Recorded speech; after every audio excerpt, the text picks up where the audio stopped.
Can obsession become a tool for victory? In the world of tennis, where every detail matters, knowing your opponent can make the difference between winning a Grand Slam or falling short. And if there's someone who is taking this idea to the extreme, it's Jannik Sinner, who doesn't just compete with Carlos Alcaraz, he practically studies him like he's preparing for a final exam. The rivalry between Alcaraz and Sinner is not a passing trend. It's a battle that has already left its mark at Roland Garros and Wimbledon. But what many don't know is that behind the Wimbledon rematch, there was something more, a true obsession from Sinner to understand, anticipate, and overcome his rival. Just how far does that obsession go? Let's find out. Jannik Sinner doesn't just train and compete, he watches, analyzes, and dissects Carlos Alcaraz's game like it's a science. His coach, Darren Cahill, has revealed that no one watches more Alcaraz matches than Sinner. It's not just curiosity, it's a genuine fascination with how the Spaniard's game evolves. Every improvement, every technical or tactical change is an opportunity to learn, match, and surpass. This mindset makes him a tireless student of tennis.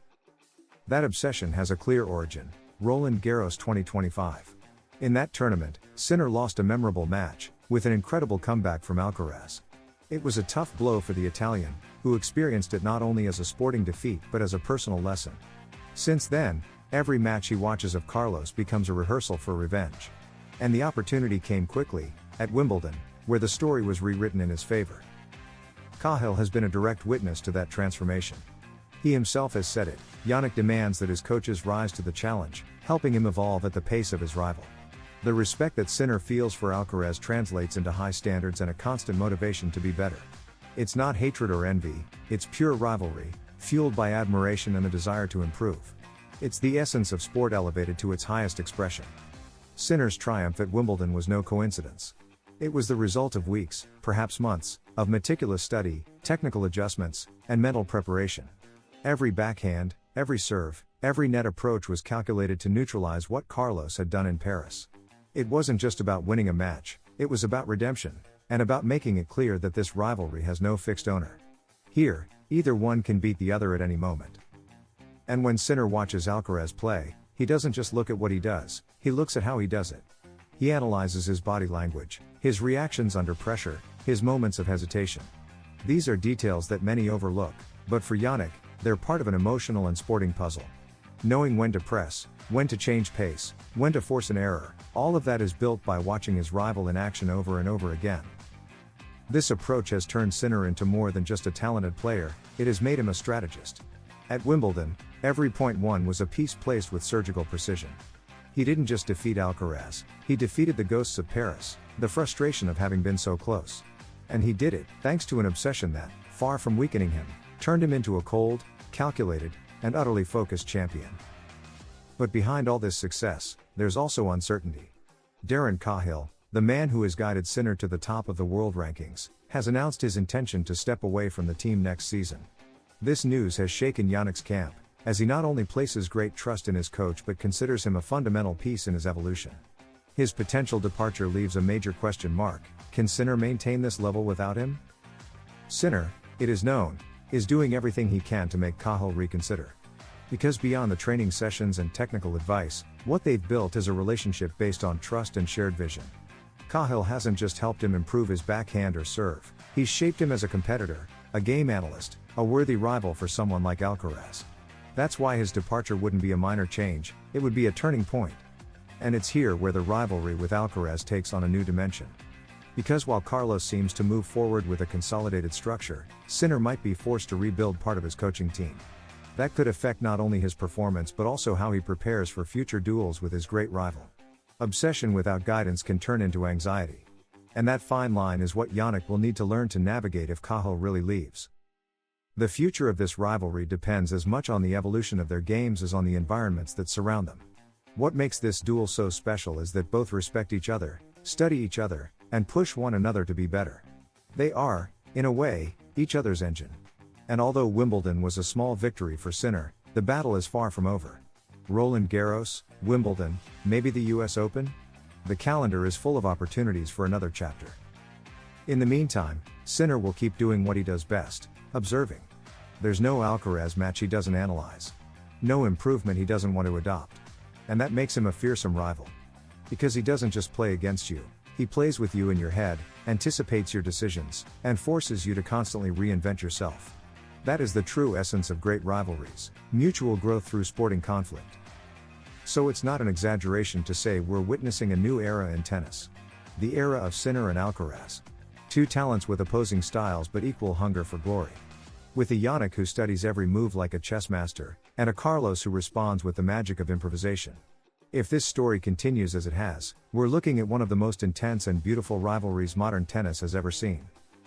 Jannik Sinner's victory at Wimbledon wasn't just a simple revenge, it was the result of a well-executed strategy, fueled by a positive obsession with understanding his rival.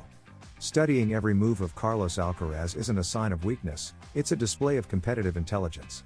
In elite sports, a deep understanding of your opponent can be just as valuable as physical training. However, this story is also marked by uncertainty about the future. If Darren Cahill leaves the team, Sinner will have to face new challenges, perhaps without the figure who best knew how to channel his obsession into concrete results. But one thing is certain, as long as Carlos and Jannik keep competing, the show is guaranteed. The rivalry has begun, and it promises to give us unforgettable years of tennis. Because it's so difficult already to arrive to the latest stages of Grand Slams. Even if you're in great shape and you have the best preparation ever, it's so difficult. Standing here as a finalist in Roland Garros, and when that moment was over, I felt like I did something great, because it has been not easy, and coming here and winning Wimbledon, it has been amazing, no? So yeah, but in the same time I try to believe in myself and to accept whatever happened, and there is only one way, you know, to get better as a player. And this, hopefully, if you do that, your chances that you win matches is higher, because you put your effort in, daily effort, and this is exactly what we did. And from now on, we're gonna do it even more, because there are players who are gonna come, you know. So you have to be prepared. Faisal? Hi Jannik. Congratulations. Carlos was in here earlier and said the biggest difference in the match today was how you both performed on second serve points. I just wanted to ask, what do you think the keys were to the match? Well, you know, the differences are very small and the margins are very tiny. And today I felt like that I got lucky a couple of times, you know, hitting some lines, and, you know, the things what went his way in Paris went my way this time, but it's always, the margins are so small. And felt like in the beginning we both were not serving well, and but we struggled to return the second serve. And then after I found a good rhythm on the first serve, especially in the second and third set. In fourth set I had some moments where I served very well and then again struggled, but this is normal because if you play, you know, 2, 3, 4 hours, you cannot play always in the same way. So if you ask me, there's just different, very, very small, and today it went just my way. Helena? Jannik, how proud are you of the way that you've bounced back from the French Open loss? Darren was in here a few minutes ago and he said that he couldn't have done what you've done in terms of putting it behind you.